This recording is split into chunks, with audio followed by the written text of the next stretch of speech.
Early learning is the most critical time for a child to grow, to be challenged, to be prepared for high school and beyond. Jess has just come up and dismissed these values because just like the decisions made by 10-year-olds, F values short-term gratification in lieu of irreparable long-term harms. On NEG, we support the status quo. We support standard primary education, and there are two ways for us to win this debate. Firstly, we can prove that academic outcomes are significantly worse off if we implemented the SPOOT. Secondly, that social outcomes are significantly worse off. And those are going to be the first 2 points that I talk about. Hunter's going to split on why low-income individuals specifically are a group that is worse off. But before I move into those points, I've got 2 pieces of rebuttal against the first speech, and the rest will be sort of integrated. So firstly, Jess has talked about how children learn in different ways, and traditional school can't cater to those. Autonomy, therefore, opens up all those possibilities. But the problem here is that under the status quo, sure, your learning style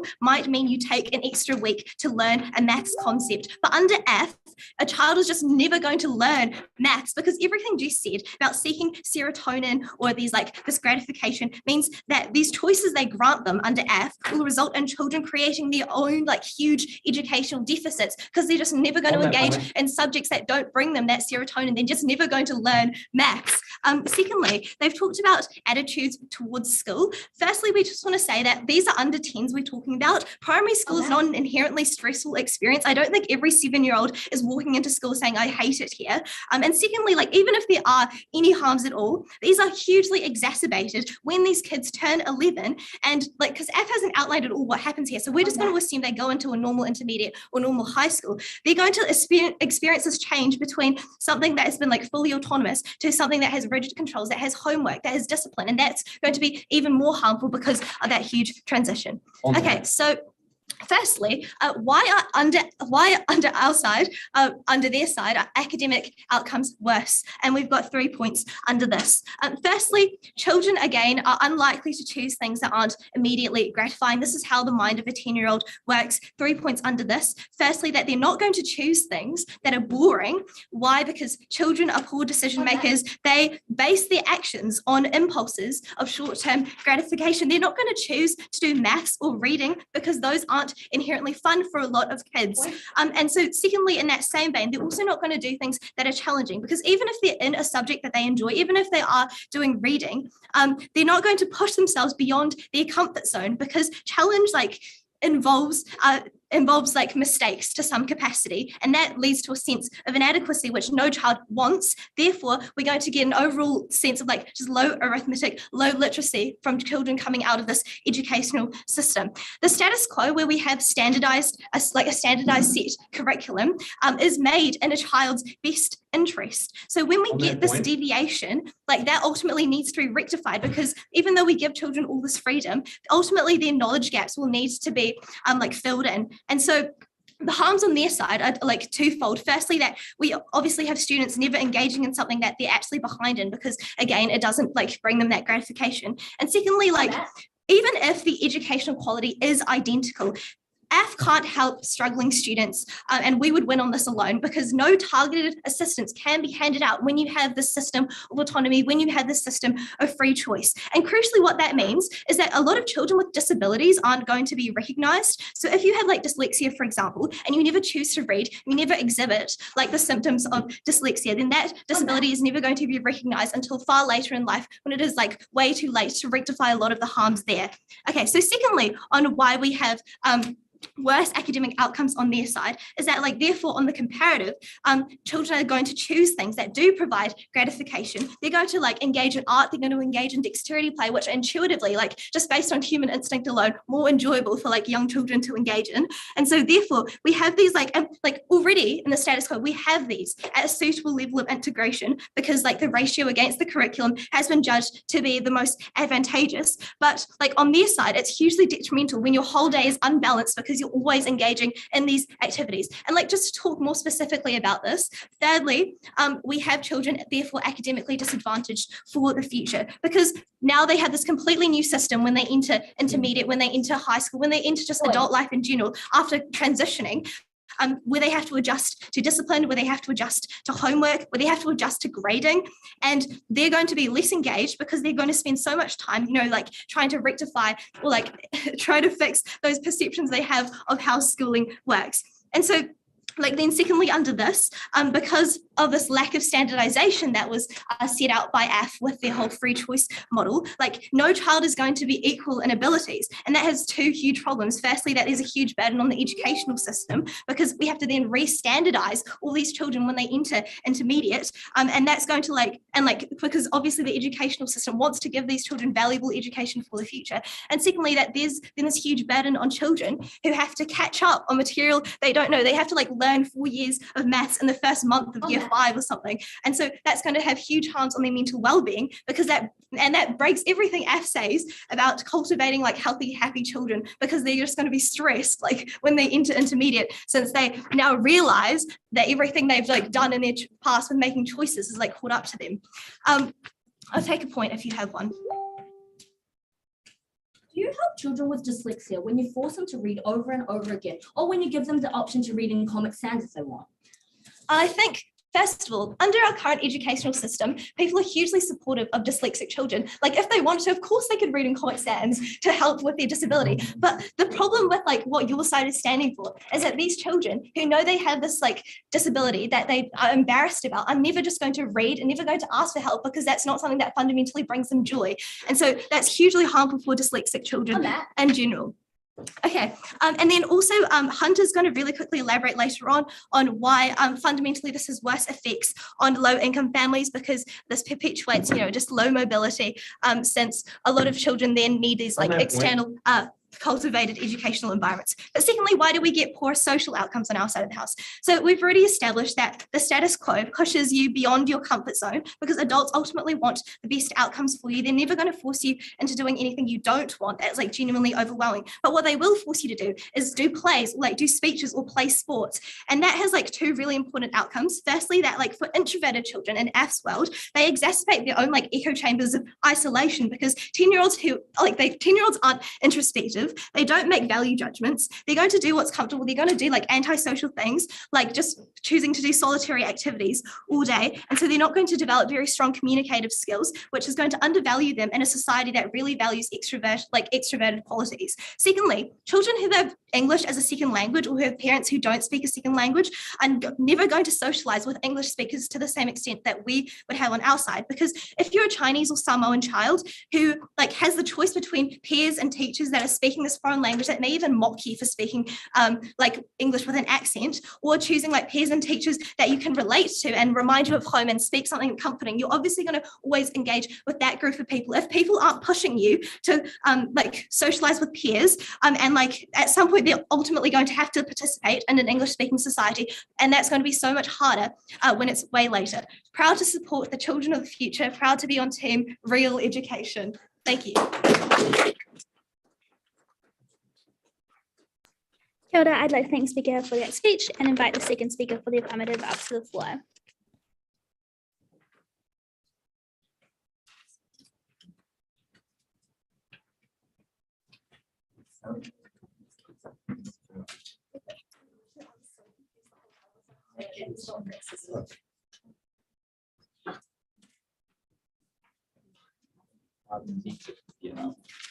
Currently, it looks like I'm fluffing it out. I need to organize my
Am I audible?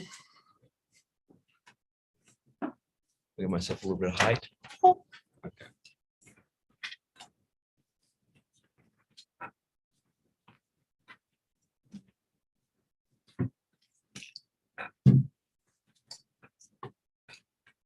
I want to make one thing abundantly clear.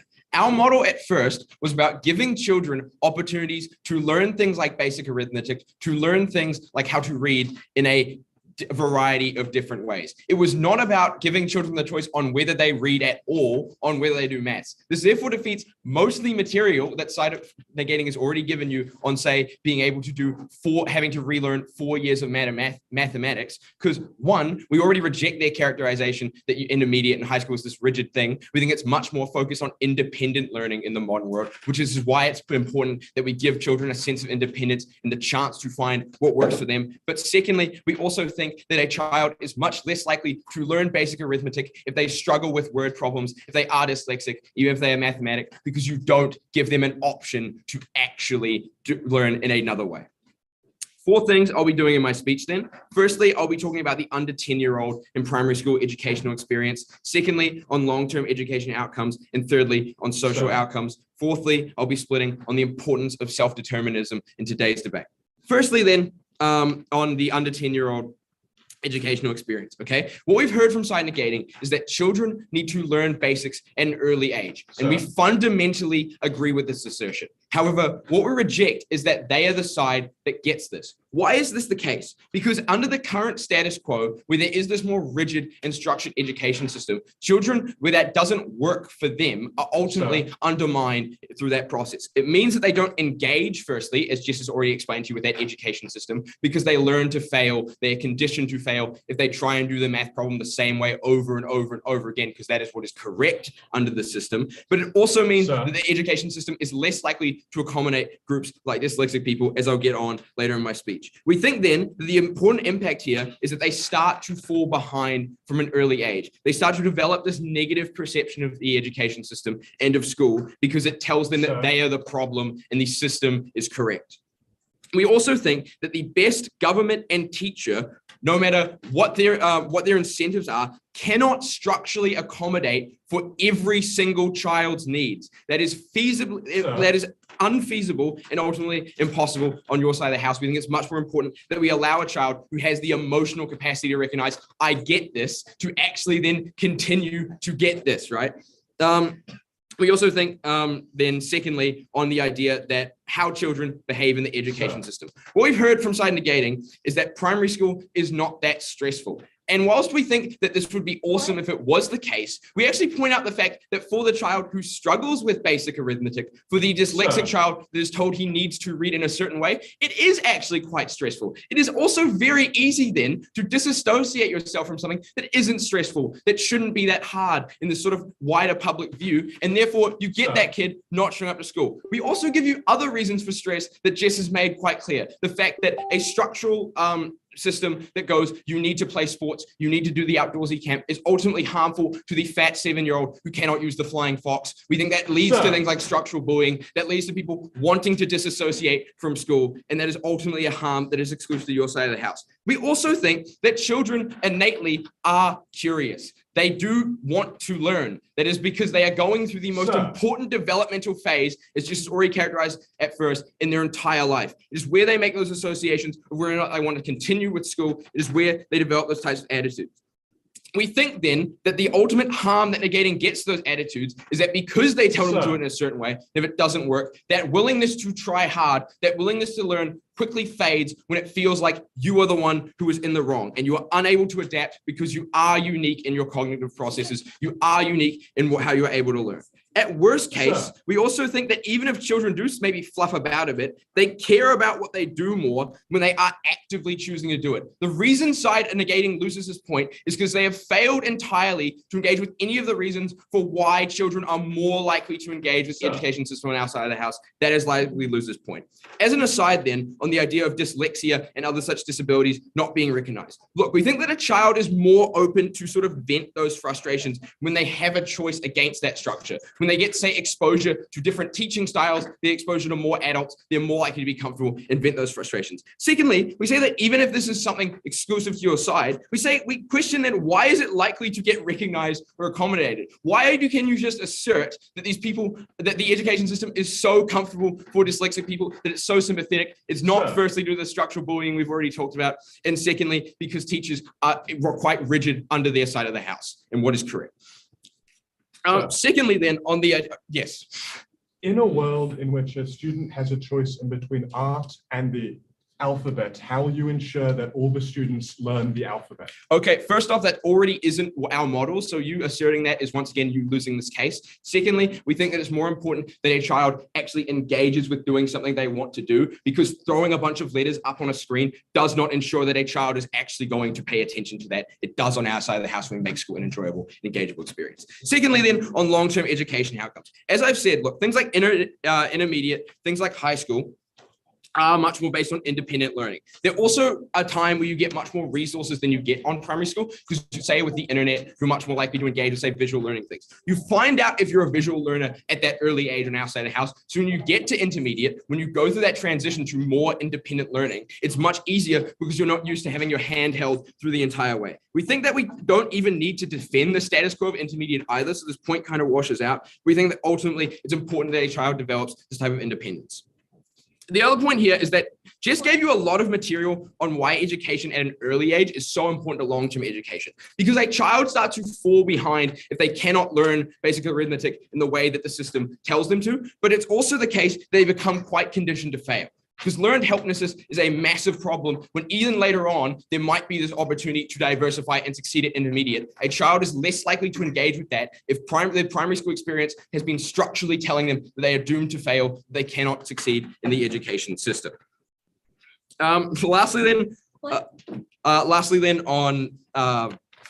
on social outcomes. We heard a little bit of material from side negating here, but we don't think it stands. Firstly, on the idea of parental influence, we say that a parent is generally going to want to help their kids because that is their responsibility as a parent. And if a child is generally happier at school, then the parent is probably going to be happier about sending their child to school and letting them do things. We also think that children spend half their time at school anyway, so this parental influence loses. And secondly, you also get no diversity on your side of the house because you tell them they have to do something anyway, so the influence question doesn't really matter. Lastly, then, to split on self-determinism. This is about why this type of attitude being developed from an early age is so important. Firstly, it develops a motivation and willingness to pursue your dreams when you're not told that you must act in a certain way, that you must learn in a certain way, and you must go through educational structures in a certain way. It comes from an opportunity to pursue interest, to pursue art, as side negating has questioned me on, and also to develop those skills and those career paths from an early age because you have that type of opportunity. Secondly, we think it gives children more of a voice because it comes from having a feeling that you are not the problem, right? It comes from having a feeling that you are able to choose how you learn. And that has very important matters to say exposure, very important factors for things like child abuse, because you actually have that voice. Children actually speak up on issues, including dyslexia as well. And thirdly, we say that self-esteem is better on our side because we don't endorse a system that tells a kid you can't learn arithmetic from word problems, to just try again, to just fail again, and to never succeed on side negating side of the house. So proud to propose.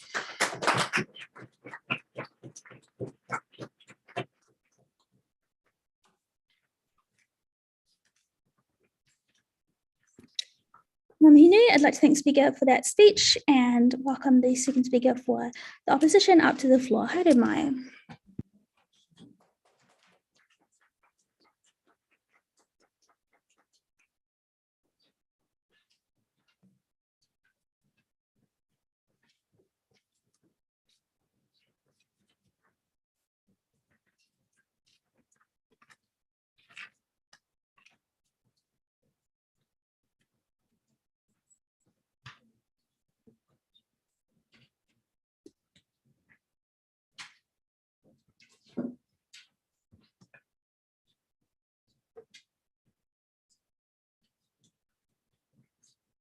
I assume I'm audible.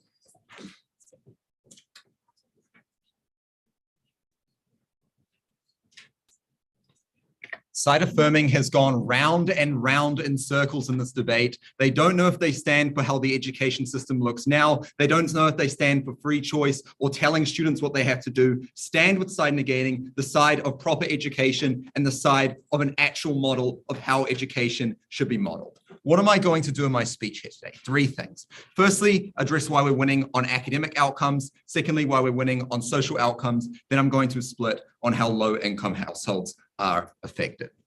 Let's move on then to academic outcomes. The main thrust from our case here today is that if we want to buy Side Affirming's model of an opt-in and opt-out system, that students are unlikely to opt in for specific things like arithmetic or reading when they can opt in for things like arts and crafts and cross-country.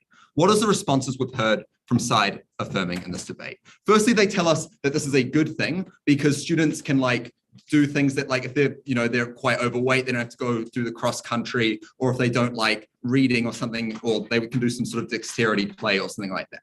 Then they contradict themselves within their case because they say, now we're going to actually have specific programs where we teach mathematics in different ways so students can then opt in and opt out. Notice this is in complete contradiction with all of the material about free choice. If students don't like maths, but then they're forcing it, then Side Affirming can't actually claim any of the benefits that they want to. So, and also they kind of just don't understand how the education system works now. I remember in primary school, and I'm sure many people here in primary school, if some students are struggling with reading, you have a reading group and the teacher focuses on them, then other kids can do some reading by themselves, or they do a little bit of writing, etc. Primary schools are able to cater to specific different learning environments and different needs. That is what the education system is modeled under. Side Affirming's perception of the education system is some villainified 1984 where there's a person on the screen and we all got to write and follow his orders. It's completely ridiculous. We then brought you all the material about latter half and how when you move from going from primary school to intermediate and high school, you're likely to be less engaged because you're going into a system which is not giving you as much freedom and all of the things that Side Affirming wants to give you. What are their responses to this? Firstly, they gave this idea that one, you're getting some choice in a POI and somehow that improves engagement. This doesn't actually really stand in this debate. The point about how your engagement is reduced still stands on side negating. Then they told us that intermediate and high school don't matter in this debate. We tell you that they do matter. They do matter when you go as a student from being in a system where you have the choice to do whatever you want in primary school, and you now go into a system which tells you that you have to do exams, you have to do homework, you have to do particular subjects, and there are things like failing and passing. Side Affirming needs to engage with how students are actually going to be less engaged on their side when they go into a system now which doesn't give them free choice and they have to conform. Because they actually get less engagement on their side, Side Affirming cannot win on their material about how they want to prove they will get more education in school. We also told you how this puts more burden on the education system because it forces even more an inequality within education and more need to re-standardize and sort of create a benchmark for everyone. No response from Side Affirming on that material. They then told you about the stuff about how they're going to teach in different ways. Again, as I've already told you, that's not really in the spirit of the motion if they want to have things like free choice, but then say you're going to have to do these particular subjects anyway. And we tell you that in primary schools that already exists. Then they brought this material about how you're if you fall behind in primary school, you're likely to feel bad, using our example of the dyslexic kid against us. Let's talk about falling behind then and why it's actually worse on Side Affirming side. Firstly, because we told you that primary school kids are unlikely to actually get out of their their bubble of what they enjoy, that means that when they go into intermediate and high school, they're going to be even more disadvantaged in things like public speaking if they don't like that, or fitness if they don't like that, or maths. It means it's going to be even harder on them and they're going to be even more fallen behind and feel worse as a whole because now they've got to work up an even higher sort of benchmark to achieve to. Because intermediate and high school is so much worse, we are winning on academic outcomes on this side of the house. Let's move then into social outcomes and why we're winning on that as well. Firstly, on the idea of getting students out of their comfort zone. Again, another tension on Side Affirming's case, because they first bring us the characterization on first that students are naturally curious and are going to engage in things that are different from their comfort zone. But then they hinge a lot of their case on the mechanisms that students are going to have the free choice to not do things that they want to do. That means that essentially Side Affirming doesn't actually know where they stand because either students are just going to do what they enjoy or they're going to be curious and do all of these things anyway, which means Side Affirming doesn't actually claim any unique benefits in this debate. We tell you that on side negating, we actually allow students to go out of their comfort zones and build skills like public speaking or arithmetic or reading, which they might not feel comfortable with. And this is ultimately beneficial to them when they go into intermediate and high school in a society that values these skills. We also brought up the material about how disabilities are likely to be worse on their side. All the side affirming's response was that the current system of primary school forces students to do things in a specific way, and like, again, just sort of like straw manning some random example about how primary school works. We tell you that we're actually better at identifying students with disabilities because of things like assessments, and because the teachers are actually more involved in the curriculum that they're setting, and they can see when students are falling behind, rather than when we have like a dozen different options that these students can do on side affirming side, and we can't actually identify if students are struggling with reading or maths because they're not engaging in those things as a whole. Finally, then, on engagement in the long term, we tell you that we are winning on engagement in the long term because we prove that these students are actually going to be more like used to a system that encourages things like discipline or following things like a schedule and rigidity. It means when they get used to that system in primary school, they're likely, when they go into intermediate and high school, to not be as afraid. They're likely to perform better academically because they're more understanding and more like well-versed in that institution. It's worse on side affirming side because these people get a much bigger jump from intermediate and primary school.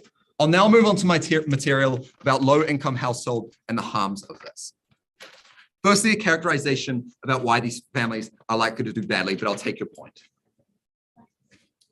Is a family not still, given that these low-income families are usually quite structurally oppressed by the current education system, is it not better that they have more options within that education system to find what works for them? No, because we tell you that it's harmful. If these students feel that they are oppressed by an education system, they're not going to engage in academic things like maths or reading when they're in that primary school of free choice, which in turn means when they go to intermediate and high school, they're going to be even further behind on their side than they are on our side because they've never had the chance to engage in those things. Okay, let's talk about low-income households then.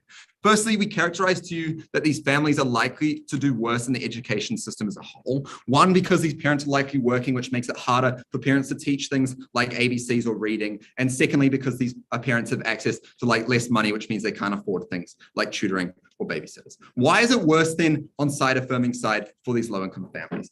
Firstly, we tell you that some of these students lose access to education because of the characterizations that Alyssa brought you on first about how these students are unlikely to actually go into academic, like rigorous sort of things like arithmetic and reading in exchange for things like arts. They're more likely now when they go into intermediate and high school to feel more disenfranchised, less engaged, and as a whole be like more likely to do badly and like drop out and things like that. And secondly, because of the material I brought you earlier, schools act as a standardizing mechanism. It means that these low-income households are performing even worse. There's even more burden on the education system and more stress on these students to now perform to that level. Because these are the most vulnerable group in this debate, we are winning on this material, and we tell you that this material matters because we are the side of education, stand with side negating.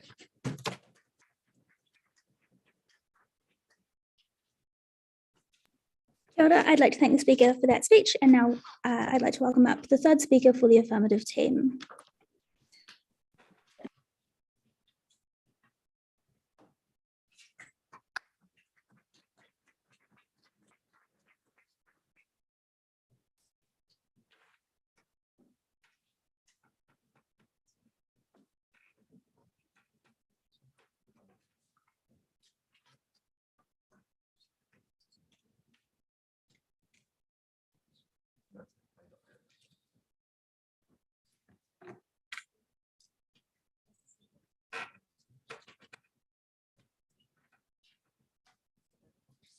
Don't ignore that.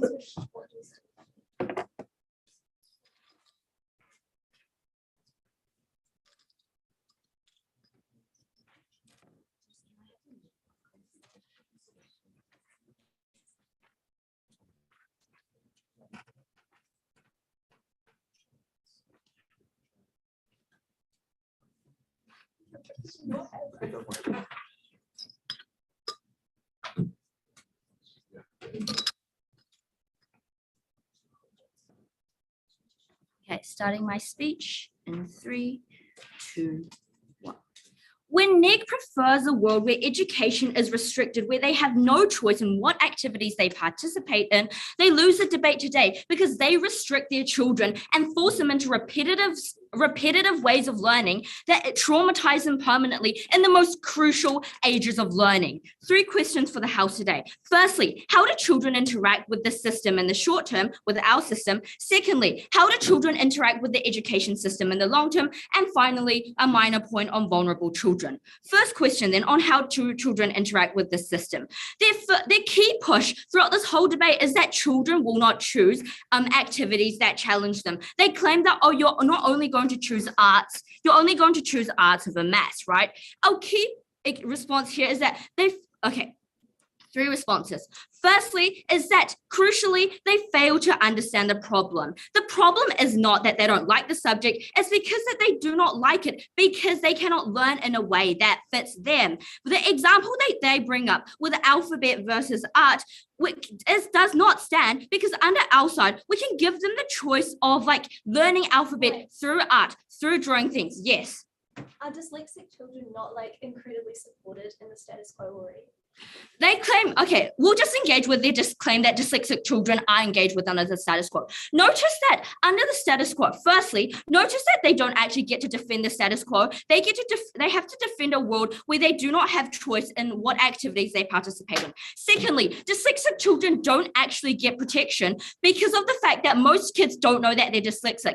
Under the side, when you have no choice in the activities and you are forced to read again and again, the schools are not incentivized to give them a choice of reading Comic Sans or whatnot because they standardize, because it's more cost efficient, and because the schools are going to want to just make sure that the kids are participating rather than actually engaging in activities that they enjoy. So we'll come back to their failure to understand the problem, right? Because what we provide in our model is that we flip it by increasing engagement, because in our model, we tell you that we improve engagement by providing choices in the options in which they learn. Crucially, this is activities in which they can learn. They have a choice in opting in or out. And we tell you that when we have an opt-in situation, that means that they can choose to learn in different ways. We tell you that children are likely to be willing to engage because of the mechanism of curiosity. Just very clearly characterize to you why children are likely to be curious and want to learn things.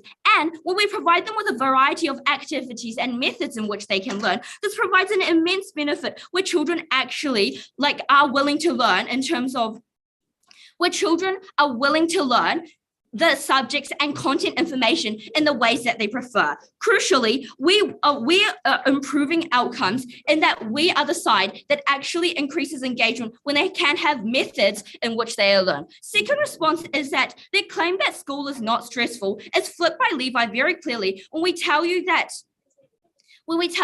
kids are going to get bullied. They did not engage with the social hierarchy material. They did not engage with the fact that there is actually stressful when you're repeating in the same methods and you're not providing them any chance to opt out and choose a variety of options, which means that children are not engaging on their side at all. If they are forced to repeat in a situation where they cannot get a choice in what activities they participate in, right?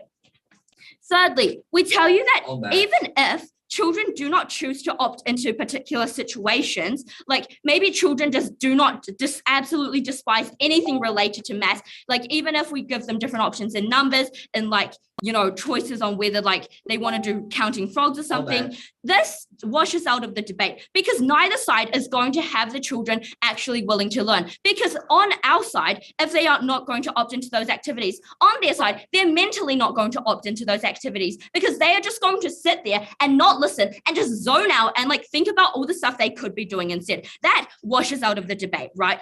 Crucially, let's just clarify the motion again in that the free choice is in what activities they participate in. It's in the choice of whether they participate or not. When they refuse to engage with this, they lose the debate, right? And next then, on their claim of curiosity is not going to help them, right? Firstly, note that on their comparative, they don't actually help them either, because again, repetitive failure, we've characterized clearly why it's not actually going to help, why like this is actually not going to incentivize kids to do it, because they have the feeling of learned helplessness and negative mental impacts, right? They're forcing them to try ways that don't work in the name of forced participation, right? So on the comparative, that washes out. At the end of this point, we win on this because we prove to you that children actually are willing to more engage with the system in the short term, which will lead to the long-term impacts because they are actually willing to learn now. And providing the options, we protect the children and we win the debate today. But next, on how children are impacted in the long term, right? Their first random claim was that there is no transition. Firstly, note that this is a harsh mischaracterization on their side of the house because we are living in an entirely different world. We are not in a rigid situation where you jump straight from like a completely free primary school to like some really rigid high school, because under this world, when they do have this free engagement, schools are incentivized to provide a small transition because everyone is going through the same thing. We tell you that crucially, this means that schools are likely going to like slowly narrow down their options and provide more like assignments because we provide them the option of different kinds of learning, right? So this means that the harm of transition doesn't actually stand on our side of the house. We really clearly mechanized you in terms of why this is just affecting like the methods of learning, but the content wise is still largely going to be teaching enough things, right? Secondly, then the question on standardized testing, on like how this is not going to be standardized enough, does not stand because in a world where, because we tell you that even under the status quo, there are examples where standardized testing is not carried out across the country, right? In America, standardized curriculums do not exist, but that we actually prove to you that there are options that still exist in the example of standardized tests. As society, we'll still figure out ways to like standardize, to provide mechanisms by which to compare kids. But under our side of the house, we generally, in their crucially formative ages, we provide them with a variety of options to make sure that they are willing to learn and stay within the education system and not screw over the large number of kids under the current state that aren't actually willing to learn because the system is so rigid and repetitive and focuses on participation rather than actual engagement, right? So next up, in terms of their long-term impact of like, oh, they're not going to be able to live in the world, like go into the real world where there is actually a lot of like harshness in terms of standardization. Firstly, note that careers aren't actually that standardized. Like careers have different options as well. They don't really get that. And then next up on our claim of long-term trauma, they never properly engage with how harsh this mental impact is. So this material, all of that material still stands. You can see it from Jess and Levi's speech on how that is heavily impacted. That still stands. We still win on that point. Finally, on vulnerable children. Firstly, note that this doesn't really, this isn't that important because there's an extremely large group of like people who are harmed by like not having a proper education system. But secondly, we win on vulnerable children because we protect them when we specialize and focus on them who are stranded, right? Structural inequality washes out because neither side really solves this. But more importantly, when we provide these vulnerable children the options to actually learn on different activities, they actually get benefits where dyslexia isn't harshly repetitive and like they actually get a chance to learn different things. We help these crucial vulnerable people. We win on all 3 points of the debate today. So proud to propose.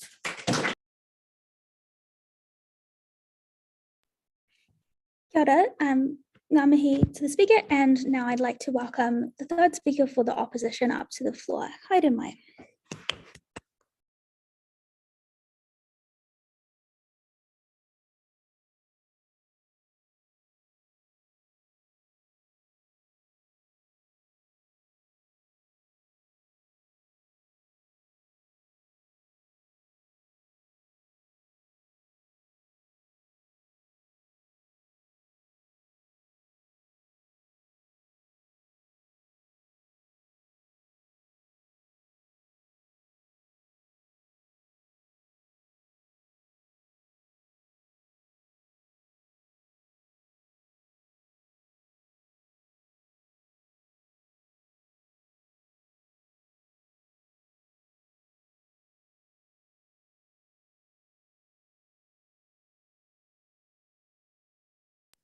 Am I audible? It was on mute. So obviously not. Oh, okay. 3, 2, one. What is wrong on F is that they try to push us into an absurd corner. They try to make us stand for primary education in 1880. They try and make us stand for no choice ever at any stage from anyone about anything. If that is the only world they can see a win for their side on, they have already lost in their own minds. A few points of clash. One, academics, which side's academic outcomes are improved the most or aren't worsened, and two, social interactions inside of a school environment. Firstly, on academics. Their main general framing here is that children have a choice in some kind, and this is good because choice improves engagement.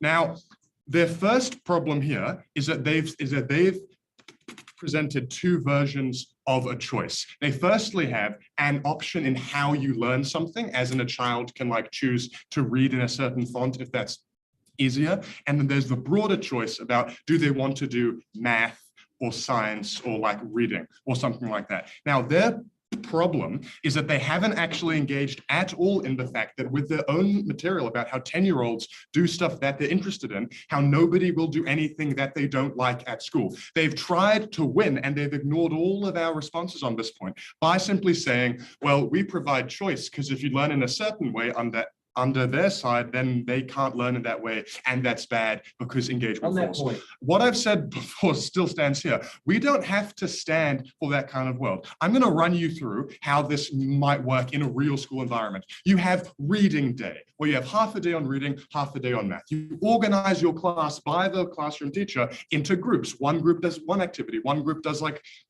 another one. That teacher has chosen people, they've organized them into groups, focusing on activities. If there's a child who they've identified as being, as having to be helped, or if they see that a child works really well in one environment, that's the environment they're gonna put the child in.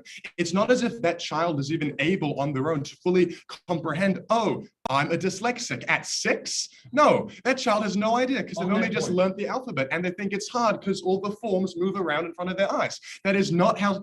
That child is not going to make a responsible choice. That teacher is on their side of the house. That teacher cannot make that choice. And insofar as there is any gain in terms of choosing how you learn something, one, that teacher is able to identify that, and two, we can provide those same choices on our side of the house. What we don't provide a choice in is what that child wants to learn and what that child must engage in at that time in class. That is where we enforce it, and that is where we make them learn what they might not want to learn. Now, why is it important that people learn what they might not want to learn? So one, there is a learning curve in these things. You will only find out that you love books if you know the alphabet, if you can read. And that process of building up to being able to engage well in things is what these years at school are for. That is what you do. You find out the means of engagement with future subjects. You learn math, you learn how to read, you learn how to engage, you learn how to be inspired, you learn how to find what you're interested in. It is absurd that in their world, they just say, we're going to force, that they say that we force students to engage in stuff that they aren't interested in. How does a 10-year-old, how does a 6-year-old know what they're interested in if you haven't taught them how to read? How would they know that they like reading books if you never make them learn the alphabet? That is what they have not answered in this debate. So in terms of the impacts here, what will happen is people will not learn things that they must learn. People will choose easy activities. People will choose activities that they can already do over activities that are found hard. People will choose art over math, and they cannot have some absurd framing that will just have one day where it's all math, but you choose how you want to learn math. What choice is there if you're still providing only one activity? If you're going to stand for free schools, you must stand for freedom. You must stand for a choice, not just a choice of if you want to learn math through Barney or math in a textbook. That you have to stand for real choices on your side. You have to put faith in 6-year-olds as responsible makers of those choices. So then the impacts here is that students will not learn. There's educational inequality. It is not standardized what people learn and when. People, when they enter high school, when they enter intermediate school, when they enter year 5, that student may not know any math. That is perfectly plausible. That student may not be up to the standard that they must be at that stage. What then happens to the much vaunted point of engagement? If you cannot properly engage in the alphabet when you enter year 5, and we assume that some standardized form is imposed here, how does that engagement work? This is a massive harm that they simply have not managed to identify. This is even worse in the worst students, as what they're falling behind in isn't identified, and the help that they need, and they simply will not engage in these things if they're behind in them. They will not be provided help. I'll take your point. Our model stated that physical activity is an opt-in, opt-out situation. But for education, when you can choose activities that show different styles of learning, how does your content engage with this alternate world? A teacher can assign those activities based on what they think the needs of a student are. Okay, on to the second point of clash about social interaction. The main point here is that there's that schools are really mean, and people don't like each other and they won't engage, and somehow being forced to play sport if you're fat exacerbates this. So one, all these things about social isolation just get worse on their side of the house. This is for a few reasons. One, if you're never forced to engage in group activity as an introvert or as somebody who doesn't like some member of your class, if you're never told, right, you four in a group, you four here. And if you're never made to do that group engagement, how will you develop the social skills? How will you interact with people? How will you expand your social circle at school? How will any of this work on your side? If you say people just choose what they like, if people don't like someone, they're not going to choose to interact with that person. What a teacher in our world can do is they can make them interact. They can put them in a constructive learning environment. They can put them on the same sports gym. They can make these interactions happen. And from these interactions, you can break down that isolation that they vaunt so much in their speeches. Okay, now, because you will not leave what you're comfortable with, right? Things like public speaking, things like school plays, things like being on a sports team. Even if you're fat on a sports team, not every sport requires you to like jump high or like do things that you couldn't do if you were fat. There are many opportunities for broad-based engagement in all manner of school activities, regardless of what you are like. It's absurd thinking that, oh, you can only play sport if you're a certain kind of person. Everybody can engage, everybody should engage, everybody must engage. What they also failed is a massive group that is hugely harmed in this system: international students who don't speak English as their first language. If they're not made to interact with people who speak English or to interact in English, how will they learn English? How will they interact? How will they integrate? If on this side of the house, even if everything else is equal, if there's a group of students who have fundamentally failed in learning English, the basic means of interaction in our society, if this does not happen on their side of the house, but almost regardless of anything else, they lose on this point. So in academics, they fail everyone because people's academics will not be encouraged. They fail poor students because those students especially don't have the advantages at home. They fail students who are falling behind, who will not be identified and helped. They fail students who might not be able to learn as well because they will not engage in what they cannot learn. And they fail students who are introverted, and they fail students for whom English is not their first language. So proud to stand behind these students, to stand for proper education.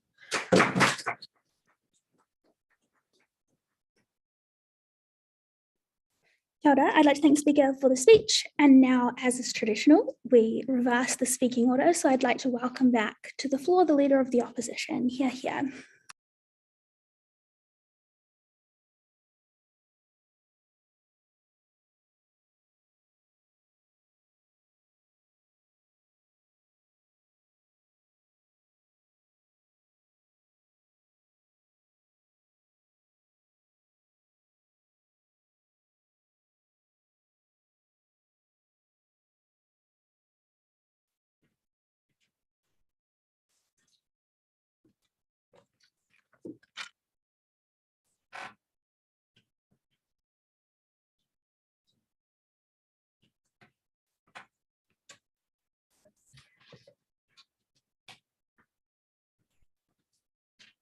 Just as 10-year-olds have no conception of what the future of education and their lives will look like, side affirming has no conception of how their case is actually going to impact people when they turn 11, when they leave primary school. What am I going to do in my speech here today? I'm going to walk you through our path to victory. Firstly, why we benefit students in the short term and then in the long term, and why side affirming can't win on the material about academic outcomes or better engagement in schools. Let's move then on to students in the short term. A lot to cover here. Firstly, Side affirming characterized that these students are naturally curious, but they're going to do things that they enjoy rather than do things that they find difficult or they don't like to do. Notice that this then means that side affirming needs to accept that there are going to be a loss of academic outcomes. The only response they had to this is that they tried to push a comparative on us that our system is no choice. No, our system is the status quo of primary schools, which means that teachers can offer different learning styles for different students. They can split them up into groups, etc. Side affirming realizes that all of their benefits are symmetrical and those harms are contingent on their side. So they try to push a comparative on us that doesn't exist. We also tell you that there is a tension between side affirming's case, both on the idea of having complete free choice and then having no choice. They never resolved this tension. This still stands in the debate. Secondly, then, on the pushing on social benefits. They claim that there'll be social benefits of breaking down cliques or etc. or going outside of your social group. We told you on first and through second that solitary students are unlikely to go into groups and are unlikely to socialize with other students. They in turn don't get out of their comfort zones. And side affirming accepted it that they're happy for students to do things that to not do things that they're not comfortable with, like doing exercise, for example, or doing subjects they don't like. That means that these students never actually get to engage socially and are harmed in the long term when they have more difficulty finding friends because they engage in solitary activities rather than groups that we get on the comparative when teachers are able to set up discussion groups so these students can learn. Thirdly, on the idea of stress. Firstly, we told you that stress is a completely ridiculous exaggeration on side affirming that students are coming home from primary school sweating so hard because it's so stressful. But secondly, then all of their material is contingent on Mrs. Trunchbull being your teacher. We think that most teachers are likely to actually care about their students and want good outcomes for them. So all their things about how teachers are pretty much going to bully these students doesn't really matter.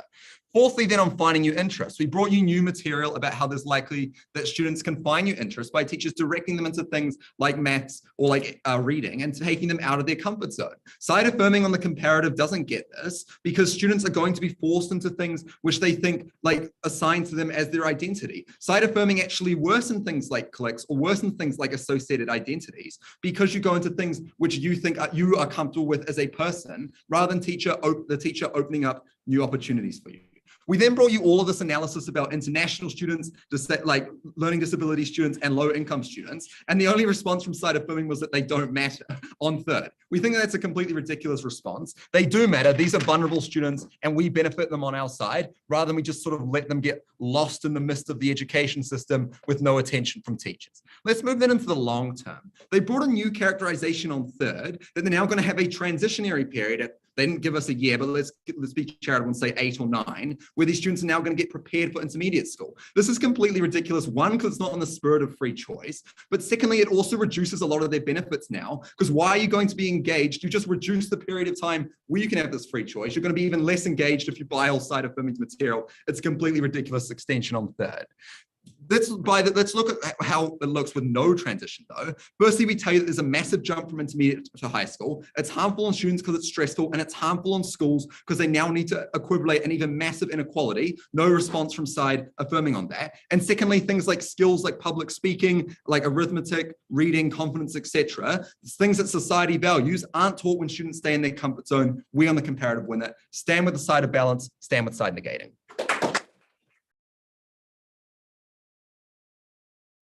Kia ora, I'd like to thank the speaker for that speech. And now to close the first round of Nationals for 2022, I'd like to welcome back the leader of the proposition, Haere Mai.